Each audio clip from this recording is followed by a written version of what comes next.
Fox News alert on the world food supplies. We have been tracking this story for a few days now, and it is getting quite some attention. Food supplies getting very tight. And on the commodity markets, food prices soaring to levels never before seen. It has been gradually showing up in our supermarkets, and you're going to pay for it in your pocketbook. And Fox Business Network's Eric Bolling has been warning about this and now says it could get much worse. We had you on 2 weeks ago with the cornflakes. Yeah, remember this? And it's happening. What exactly is happening globally that is affecting us in our local supermarket? Yeah, we're having a confluence of bad things going on right now. Our supplies are already low of food, corn, rice, coffee, sugar, wheat. Supplies low. Now we're finding out the USDA tells us that, guess what, the crops that we're expecting to come out in the next, at least the 2 harvests, may be light as well, which means prices are on the rise, all coupled with, I don't know if you watch it, at the bottom of the screen once in a while you'll see an oil price go by, $92 a barrel, $91.48 right now as we speak. Those prices are going up. Here's the issue, Megan. When corn prices went up, when rice and wheat prices went up 2 years ago in 2008, it sparked food riots. Now, that was on the heels of a $147 barrel of oil, $4 gasoline.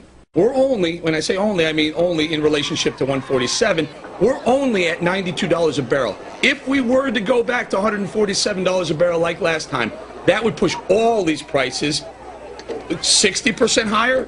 That's a big problem because these prices are high right now on the wholesale level. They're making their way to the supermarket. Go to the supermarket. And the thing is, they're not only talking about higher prices, which is a big enough concern, but they're also talking, the World Economic Forum apparently warning that a rising global population, greater prosperity, are putting unsustainable pressure on resources. And they say, Eric, we could be looking at the specter of shortages, which could lead to social, political instability, geopolitical conflict, and irreparable environmental damage. I mean, this is something that could affect us on many levels. Not could, will affect us. You see this, I'm holding up rice right here because in 2008, when oil went to $147 a barrel, rice prices spiked to $25 per 100 metric tons. They're right now around 20. If we were to see that again last time, the food riots that you saw on the side of the screen a little while ago would pale in comparison this time because people aren't as well off. The last time this happened was on the heels of a very robust world economy. We're not there right now.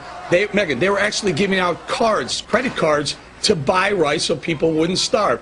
It's a bad situation, getting worse, and if the globe does grow, like you mentioned, it's only going to push prices substantially And now higher. they're also talking about this flooding in Australia, where there's apparently a lot of cattle ranches that have been affected by the flooding. And so now importers here in the United States that rely on that meat to fill orders for restaurants and so on are saying they're going to have to look elsewhere, and that may cause some problems because, you know, there's been some problems with importing meat from other places like South America. So now Americans could be affected in more ways than they know. Let me show you how these things work. Australia is known for producing 2 things, a lot of meat and also a lot of wool. What happens with the meat? Meat prices rise, they've been going up. Wool prices, what else do you use besides wool as a complementary item or a commodity? Cotton. Cotton traded today, the highest it's traded in 147 years of trading, an all-time high.